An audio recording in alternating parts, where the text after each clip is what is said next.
We're here at the launch of the new Hyundai Ioniq in Brisbane with Scott Nargar, Hyundai Australia's Manager of Future Mobility and Government Relations, because there are still lots of questions about electric vehicles that I want answered, and we kind of assume you want answered as well.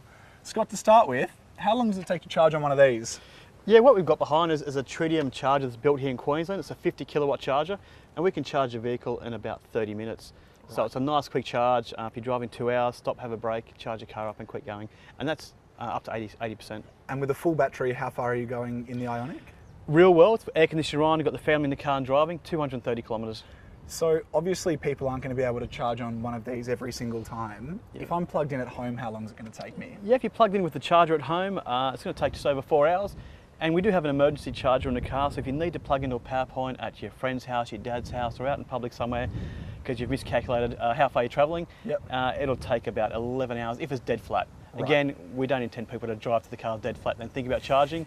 It's like a mobile phone, you're charging as you're driving around. So as you see a charger at the Maccas or here in a public charging facility, you go in, top up and keep going. We don't plan to charge our mobile phones once a week. You won't plan to charge this once a week either. So where are we at with this as infrastructure around Australia? Because there are some big things happening at the moment, but they're only just starting. Yeah, there's a number of companies around Australia looking at rolling out infrastructure. So here in Queensland, the government here, the Palaszczuk government's put in the world's longest supercharged highway, which is multiple DC stations, and there's also an AC station over behind us. And they're from the Gold Coast all the way up to Cairns, and those stations are rolling out even further, and they're filling the gaps in between.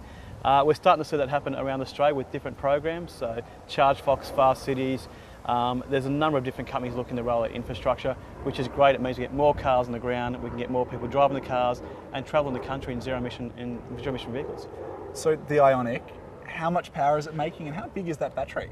Yeah, it's a 28 kilowatt hour battery, so it's a fairly decent sized battery. Yep. We've got 88 kilowatts of power and 295 newton meters of torque.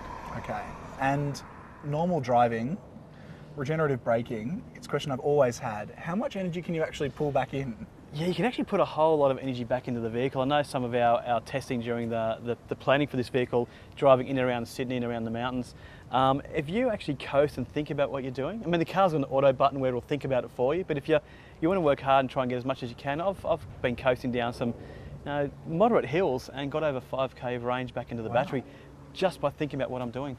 There you go. So this is not the only Ioniq, there are two more. Tell us about the other two. Yeah, the other two, there is a hybrid vehicle and there's also a plug-in hybrid vehicle. The plug-in gets us about 63 kilometres on the battery, and then the rest of it drives on the petrol engine. Okay. So it's a stepping stone. So people that live in apartments or people that don't have off-street parking, so they're parking out in the curb in front of the house, they can't have a charging lead coming from inside the house across the curb into the car. So they're the people that might suit better for a hybrid or a plug-in hybrid. But people that do require public charging infrastructure, as more and more rolls out, it becomes more practical. So you don't really need to have that charger at home if you don't want it. I mean, if you don't have the availability, as in you're in an apartment.